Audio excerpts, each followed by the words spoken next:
आज द्रव्यमान चैप्टर मास चैप्टर से मैं हम लोग क्वेश्चन लगाएंगे जो रेलवे के एग्ज़ाम के लिए बहुत ही ज़रूरी है। रेलवे आरआरबी में जितना भी है एएलपी, रेलवे की जितनी भी एग्ज़ाम है साइंस उसमें बहुत मायने रखता है। और अभी रेलवे की बहुत सारी वैकेंसी आई है और आने वाली, तो आप जितने जल्दी साइंस पढ़ेंगे आपकी नंबर उतनी ही इंक्रीज़ होगी। तो चलिए शुरू करते हैं बिना देर किए हुए। निम्न में से किस राशि का मान स्थान बदलने पर भी परिवर्तन नहीं होता है? द्रव्यमान को कहीं भी ले जाए, चाहे यहाँ पृथ्वी पे हो जाए, चांद पे ले जाए, ध्रुव पे ले जाए, उसका द्रव्यमान जितना का रहेगा, जितना बड़ा रहेगा वो उतना बड़ा ही रहेगा। किसी वस्तु सॉल्यूशन देखते हैं क्या बोल रहा है। किसी वस्तु का द्रव्यमान प्रत्येक स्थान पर स्थित कांस्टेंट रहता है। द्रव्यमान वस्तु के स्थान परिवर्तन के साथ परिवर्तित नहीं होता, किंतु वस्तु का भार वजन स्थान परिवर्तन के साथ परिवर्तन होता है। भार परिवर्तन हो जाए, चंद्रमा पे जाएंगे तो 1/6 हो जाएगा, ध्रुव पे अलग हो जाएगा, तो द्रव्यमान चेंज नहीं होगा। तो 416 नंबर क्वेश्चन, निम्नलिखित में से कौन सा एक समूह से संबंधित नहीं है? निम्नलिखित में से कौन एक समूह से संबंधित नहीं है? तो या तो पूछ रहा है, यहाँ देखिए, देख के लग रहा है कि ये अदिश या सदिश पूछ रहा है। क्या होता है, सदिश निकालेंगे, गति त्वरण वेग समय वेग संवेग, तो समय तो नहीं हो, समय द्रव्यमान, समय त्वरण गति रेखीय गति के चर हैं, जबकि द्रव्यमान एक समूह से संबंधित नहीं। सॉरी, ये कुछ और था। समय त्वरण तथा गति रेखीय गति के चर हैं। समय त्वरण गति रेखीय गति के चर हैं, जबकि द्रव्यमान इस समूह से संबंधित नहीं है। 417 नंबर, किसी वस्तु का जड़त्व मापने की इकाई निम्न में से क्या है? किसी वस्तु का जड़त्व को मापने की इकाई क्या है? जड़त्व मापते हैं द्रव्यमान। द्रव्यमान मतलब वो जितना बड़ा रहेगा वो उसका जड़त्व उतना ज़्यादा होगा। आदमी से ज़्यादा जड़त्व हाथी का होगा, मोटरसाइकिल से ज़्यादा जड़त्व बस का होगा, बस से ज़्यादा जड़त्व ट्रेन का होगा। सॉल्यूशन, जड़त्व वस्तुओं का गुण है जिसके कारण वस्तु अपनी विरामावस्था या गति की अवस्था को बनाए रखने का प्रयत्न करती है। जड़त्व के कारण ही वस्तु अपनी अवस्था परिवर्तन का विरोध करती है। द्रव्यमान वस्तु का जड़त्व को मापने की इकाई है। 418 नंबर, किसी वस्तु के द्रव्यमान का मापन किसका मापन कहलाती है? जड़त्व का मापन कहलाते है। किसी वस्तु का द्रव्यमान का मापन किसका मापन कहलाता है? जड़त्व का मापन कहलाता है। सॉल्यूशन, किसी भौतिक राशि के परिणाम संख्याओं में व्यक्त करने को मापन कहा जाता है। वह गुण जो वस्तु की गति की अवस्था में किसी भी प्रकार से परिवर्तन का विरोध करता है, जड़त्व कहलाता है। जड़त्व ही वह गुण है जिसके कारण वस्तु बिना दिशा बदले एक सरल रेखा में समान वेग से चलती रहती है। जड़त्व का मापन द्रव्यमान होता है। 419 नंबर, देखिए आरआरबी ग्रुप डी में पूछा है, वस्तु के जड़त्व को निम्न में से किस में मापा जाता है? वस्तु के जड़त्व का भी हम लोग ने देखा कि जड़त्व का द्रव्यमान मापते हैं, द्रव्यमान का मापन जड़त्व से होता है, क्योंकि ये चैप्टर ही द्रव्यमान है। सॉल्यूशन देखते हैं, जड़त्व का मापन उसके द्रव्यमान मास पर निर्भर करता है। द्रव्यमान जितना अधिक होता है वस्तु में जड़त्व अर्थात बल का विरोध करने की प्रवृत्ति उतनी ही अधिक होगी। इस प्रकार किसी वस्तु का द्रव्यमान उसके जड़त्व के मापन होती है। 420 नंबर, ये भी ग्रुप डी में पूछा गया 2018 में शिफ्ट थर्ड में। द्रव्यमान की परिभाषा क्या है? तो ऑप्शन इसका डी हो जाएगा। किसी वस्तु में होने वाले पदार्थ की राशि को उस वस्तु का द्रव्यमान कहा जाता है। फिर से पढ़ते हैं, किसी वस्तु में होने वाले पदार्थ की राशि को उस वस्तु का द्रव्यमान कहा जाता है। सॉल्यूशन इसका देखते हैं, द्रव्यमान किसी पदार्थ का वह मूल गुण है जो उस पदार्थ के त्वरण का विरोध करते हैं। त्वरण या तो गति का विरोध करता है। सरल भाषा में द्रव्यमान में से हमें किसी वस्तु का वजन और गुरुत्वाकर्षण के प्रति उसके आकर्षण या शक्ति का पता चलता है। सही है, द्रव्यमान से हमें किसी वस्तु का वजन पता चलता है, कितना जितना बड़ा रहेगा गुरुत्वाकर्षण का केंद्र उतना ही ज़्यादा रहेगा। द्रव्यमान बटे आयतन क्या होता है, पूछ रहा है 421 नंबर में, द्रव्यमान बटे आयतन क्या होता है। तो क्या हो जाएगा, द्रव्यमान बटे आयतन क्या होता है, घनत्व होता है। भौतिक में किसी पदार्थ की इकाई आयतन में निहित द्रव्यमान को उस पदार्थ के घनत्व कहते हैं। इसे P या D से निरूपित करते हैं। इसकी इकाई किलोग्राम प्रति घन मीटर होती है। द्रव्यमान की इकाई क्या होती है, किलोग्राम प्रति घन मीटर। तो घनत्व निकाल बराबर द्रव्यमान बटे आयतन होता है। द्रव्यमान बटे आयतन, इसका फॉर्मूला होता है P बराबर M बटे V। M मतलब मास, V बटा वेलोसिटी आयतन। 422 नंबर, किसी पदार्थ का प्रति इकाई आयतन पर द्रव्यमान क्या कहलाता है। किसी पदार्थ का प्रति इकाई आयतन पर द्रव्यमान क्या कहलाता है, क्या होगा इसका, घनत्व। आयतन पर द्रव्यमान, आयतन था ना, द्रव्यमान बटे आयतन क्या होता है, घनत्व होता है। किसी पदार्थ की प्रति इकाई आयतन पर द्रव्यमान उसका घनत्व कहलाता है। यदि किसी वस्तु का भार 200 न्यूटन है तो इसका द्रव्यमान ज्ञात करें। किसी वस्तु का भार 200 न्यूटन है तो इसका द्रव्यमान क्या कैसे निकलेगा, द्रव्यमान, द्रव्यमान मतलब वजन निकालने बोल रहा है ना, वेट, वेट निकालना है। वेट, भार इसका 200 ग्राम है और गुरुत्वाकर्षण का मान 10 दिया है, तो 200 बटे 10 करेंगे, मास निकल जाएगा। मास इसका 20 केजी हो जाएगा। बल बटे त्वरण क्या होता है, बल बटे त्वरण भी द्रव्यमान होता है। द्रव्यमान बटे आयतन क्या होता था, अभी हम लोग पढ़े, घनत्व होता है। तो बल बटे त्वरण क्या होगा, द्रव्यमान। बल बटे त्वरण द्रव्यमान। न्यूटन के दूसरे नियम से F बराबर ma। न्यूटन के दूसरे नंबर से हमें क्या पता चलता है, F बराबर ma। फोर्स बराबर मास बटे एक्सेलरेशन। ए से एक्सेलरेशन यानी त्वरण को डिनोट करते हैं, F बराबर ma। और निकालना है, मास निकालना है, तो m को अगर लेंगे तो ऊपर F ऊपर चले जाएगा, a नीचे हो जाएगा। द्रव्यमान बटे बल बटे त्वरण हो जाएगा। ये ग्रुप डी 2018 में थर्ड शिफ्ट में पूछा गया था 20 तारीख को। इसमें जितने भी क्वेश्चन हैं सारे क्वेश्चन पूछे गए हैं रेलवे में, सारे क्वेश्चन लगभग रेलवे का ही पूछा गया है। रेलवे, RPF, ALP, जितनी वैकेंसी आ रही है उसके लिए बहुत रामबाण सिद्ध होने वाला है, इसको अगर आप लगा लेते हैं तो।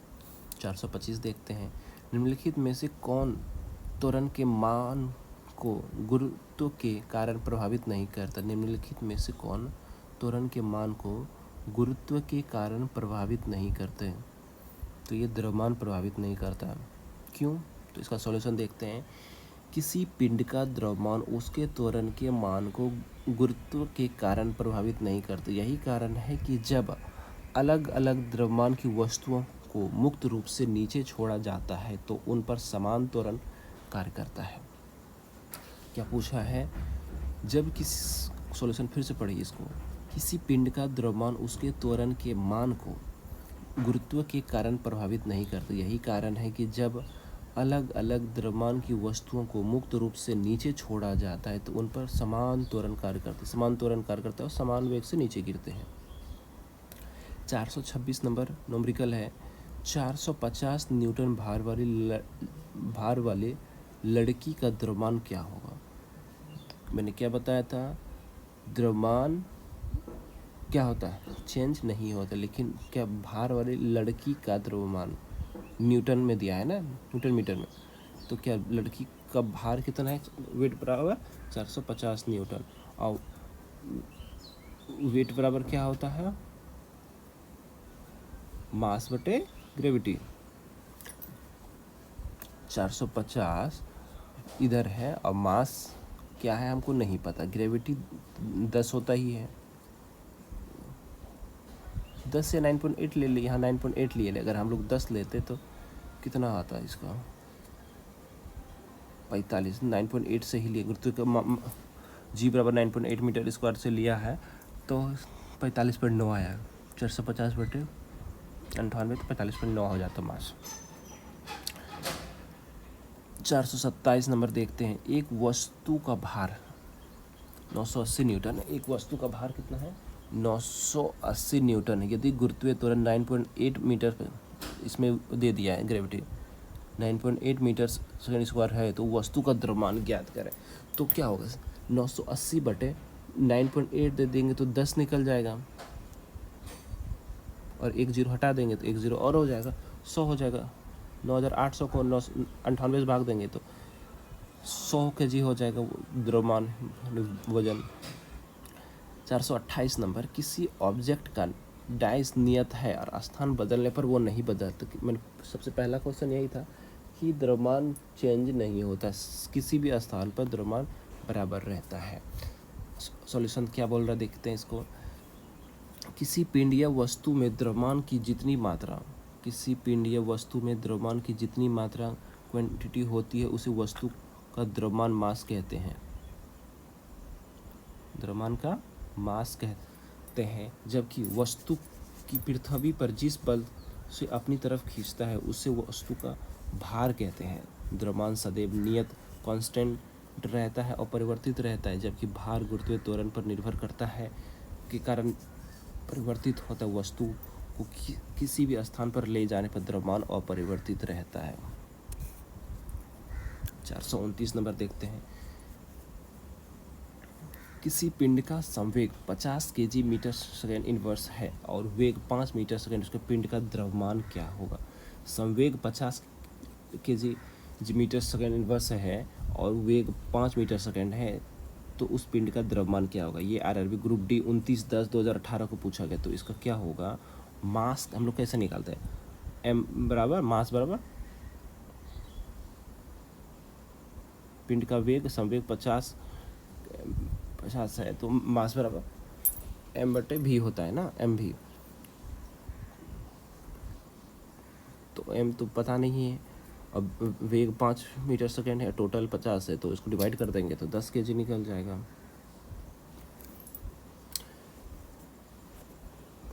यदि बल F और त्वरण A दिया हुआ है तो वस्तु का द्रव्यमान F बराबर ma। क्या होता है इस सूत्र इसका? यदि किसी वस्तु का बल F और त्वरण A दिया है तो वस्तु का द्रव्यमान के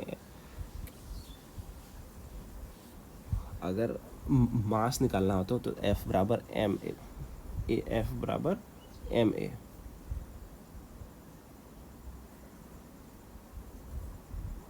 तो m निकालना है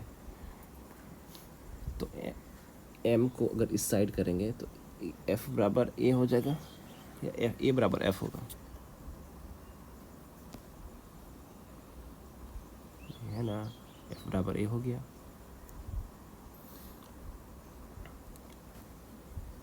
किसी वस्तु में आरोपित बल F उस वस्तु के द्रव्यमान m को तो मास कहते हैं, तथा वस्तु की दिशा में उत्पन्न त्वरण को a से एक्सेलरेशन a तथा गुणनफल के बराबर होता है। F बराबर m a होता है, तो m निकालना है तो m इधर ले लेंगे तो F ऊपर चला जाएगा, बाय a हो जाएगा। इसी प्रकार यदि बल और त्वरण a दिया हुआ है तो वस्तु का द्रव्यमान m से प्रदर्शित सूत्र F बराबर ma। m निकालना है तो F ऊपर चला गया, नीचे चला गया, ये हो गया। ये द्रव्यमान से रिलेटेड जितने भी क्वेश्चन थे, जितने भी रेलवे में पूछा गया क्वेश्चन, सारा हम आपको करा दिए। तो अगले वीडियो में न्यूटन की गति के तीसरे नियम से रिलेटेड क्वेश्चन आएगा। तो चैनल पर बने हैं तो चैनल पर बने ही रहे। ये है न्यूटन की गति के तीसरा नियम। यहाँ रेलवे में जितने भी question railway group D ALP में पूछे गए क्वेश्चन हैं, उन क्वेश्चन के सॉल्यूशन कराया जाता है। प्रीवियस ईयर की घटना, सिर्फ प्रीवियस ईयर का ये क्वेश्चन है, तो आप इस क्वेश्चन को लगाएं और रेलवे के एग्ज़ाम के लिए रामबाण साबित होगा और आपके लिए बहुत ही महत्वपूर्ण क्वेश्चन, इंपॉर्टेंट क्वेश्चन साबित होगा। यहीं से आपके एग्ज़ाम में क्वेश्चन देखने को मिलेंगे। चलिए शुरू करते हैं। निम्नलिखित में से कौन सा उदाहरण न्यूटन की गति के पहले नियम को दर्शाता है? न्यूटन के गति का पहला नियम क्या दर्शाता है? जड़त्व का मापन दर्शाता है, जिसे गैलीलियो का नियम कहते हैं जड़त्व का। तो चीज़ को पढ़ के देखते हैं। सीधा सॉल्यूशन में सी बोल रहा है, जब एक बस अचानक चलना शुरू होता है तो यात्रियों को पीछे की ओर झटका लगता है। जब आगे चलता है तो पीछे की ओर झटका, बिल्कुल सही बात है। रुकती है तो आगे की ओर झटका लगता है, ये बिल्कुल सही है, 1 नंबर। तो इसका सॉल्यूशन देखते हैं क्या बताया है। न्यूटन की गति के प्रथम नियम, यदि कोई वस्तु विरामावस्था में है तो जब तक वो विराम अवस्था में रहेगी तब तक उस पर कोई बाह्य बल ना लगाया जाए, अर्थात सभी वस्तुएं अपनी अवस्था परिवर्तन का विरोध करती है। न्यूटन के प्रथम नियम को जड़त्व का नियम भी कहा जाता है। मैंने बताया अभी, जब एक बस अचानक शुरू होती है तो यात्रियों को पीछे की ओर झटका लगता है, क्योंकि जब हम किसी बस में यात्रा करते हैं तो रुकी हुई बस के सापेक्ष हमारा शरीर विरामावस्था में रहता है, परंतु बस अचानक शुरू होती है तो बस के साथ सीट भी हमारे साथ शरीर गति अवस्था में आ जाते, परंतु हमारा शरीर जड़त्व के कारण विरामावस्था में ही बने रहता है और हमारा शरीर हमेशा पीछे की ओर ही रहना चाहती है। 432 नंबर क्वेश्चन, यदि हम पेड़ की शाखा को तेजी से हिलाएं तो कुछ पत्तियां पेड़ से अलग हो जाती, यह कारण किसका है? जड़त्व का कारण है, क्योंकि वो जहाँ है वो वहीं रहना चाहता है, हम लोग पत्तियों को हिला देते हैं। सॉल्यूशन, यदि हम पेड़ की शाखा को तेजी से हिलाएं तो कुछ पत्तियां पेड़ से अलग हो जाती है, जड़त्व के कारण होता है। 433 नंबर क्वेश्चन, गति का तीसरा नियम डैश और वेग के बीच संबंध बताती है। गति का तीसरा नंबर जो है स्थिति और वेग के बीच संबंध बताता है। गति का तीसरा नंबर क्या, गति का तीसरा नियम क्या बताता है? स्थिति और वेग के बीच में संबंध। सॉल्यूशन देखते हैं। न्यूटन के गति के तीसरे नियम के अनुसार प्रत्येक क्रिया के बराबर परंतु विपरीत दिशा में प्रतिक्रिया होती है, अतः गति का तृतीय नियम किसी वस्तु के स्थिति तथा वेग के बीच के संबंध को दिखलाता है। v स्क्वायर बराबर v square minus u square बराबर 2as।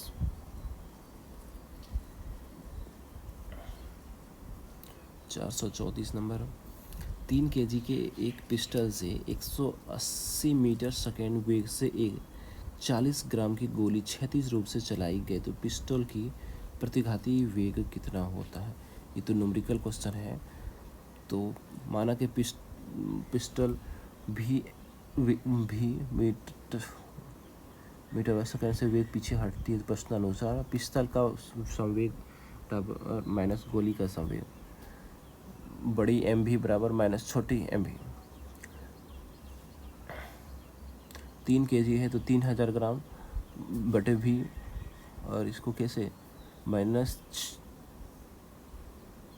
40 गुना 180 मीटर सेकेंड से, तो 40 गुना 180 बटे 3000, तो इस तरह कटा दिया, 2 0 इधर साफ, तो 8 चौक 32, 3 18 चौक 72, 72 बटे 30 हो गया, तो 24 3 72, 10 निकल गया। ठीक है।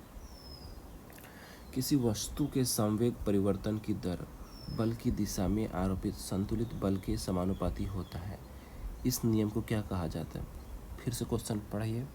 435 नंबर, किसी वस्तु के संवेग परिवर्तन की दर बल की दिशा में आरोपित संतुलित बल के समानुपाती होता है। यह गति के किस नियम से? गति के दूसरा नियम, ये न्यूटन की गति का दूसरा नियम है। सॉल्यूशन इसका देखते हैं। किसी वस्तु के संवेग में परिवर्तन की दर उस पर आरोपित असंतुलित बल के समानुपाती होता है।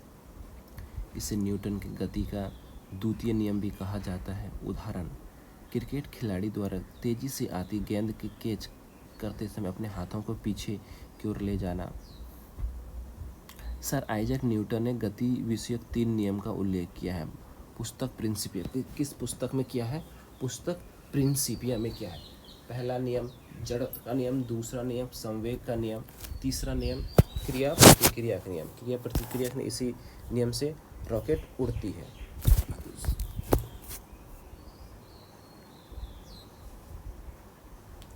गति का दूसरा नियम किससे संबंधित है? इसका हो जाएगा ऑप्शन नंबर डी, संवेग से।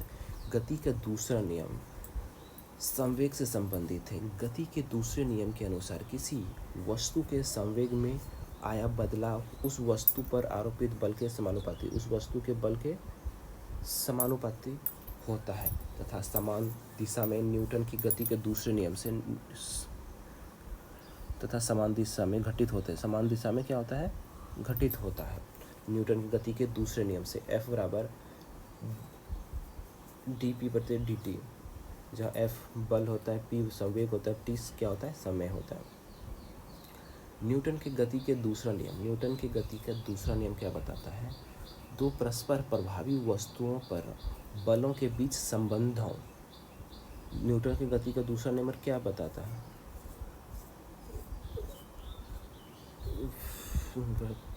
जड़त्व के नियम की जाना जाता है, एक से जाना जाता है, बल की प्रभावी समझने में सहायता, ऊर्जा संरक्षण के नियम से क्या आता है? इसका आंसर है सी है, बल के प्रभावों को समझने में सहायता। गति का न्यूटन की गति का दूसरा नियम बल के प्रभावों को समझने में सहायता होती है।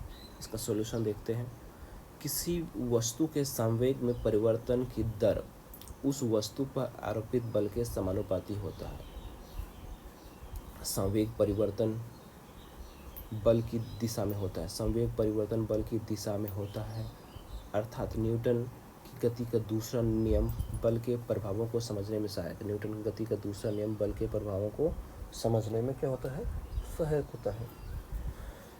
438 नंबर, न्यूटन के गति के दूसरे नियम का समीकरण क्या है? न्यूटन के गति का दूसरा नियम का जो है, न्यूटन ने 3 नियम दिए हैं, उसमें दूसरे का नियम के क्या सूत्र है? इसका हो जाएगा डी नंबर, बी नंबर देखिए, F बराबर ma। न्यूटन की गति के दूसरे नियम का समीकरण क्या है? F बराबर ma, फोर्स बटे मास, फोर्स बराबर मास इंटू एक्सेलरेशन, F बराबर ma, द्रव्यमान गुना त्वरण हो जाएगा। किसी भी वस्तु के संवेग में परिवर्तन की दर उस वस्तु पर लगाए गए बल के समानुपाती होता है तथा संवेग परिवर्तन की दिशा वही होता है जो बल की दिशा होता है। अतः न्यूटन की गति का दूसरा समीकरण F बराबर ma, बल का मात्रक न्यूटन होता है। बल का मात्रक क्या होता है? न्यूटन होता है। जहाँ F बराबर ma, m द्रव्यमान a, अगर आपके पास ये वाला बुक होगा तो आपके पढ़ने के लिए आपको बहुत ही फ़ायदा एग्ज़ाम में हो जाएगा। अगर नहीं, अगर आपको PDF चाहिए तो आप कमेंट करिए कि PDF चाहिए, मैं PDF प्रोवाइड करा दूँगा टेलीग्राम पे या व्हाट्सएप पे, आप वहाँ से ले सकते हैं। आप हमारे डिस्क्रिप्शन में हमारे चैनल टेलीग्राम का भी लिंक होगा, व्हाट्सएप ग्रुप का भी लिंक होगा, आप वहाँ से ज्वाइन हो जाएंगे। समीकरण F बराबर ma को न्यूटन के डैश के रूप में जाना जाता है। न्यूटन के दूसरे नियम, अभी जस्ट हम लोग पढ़ा, F बराबर ma क्या होता है? न्यूटन की गति का दूसरा नियम है।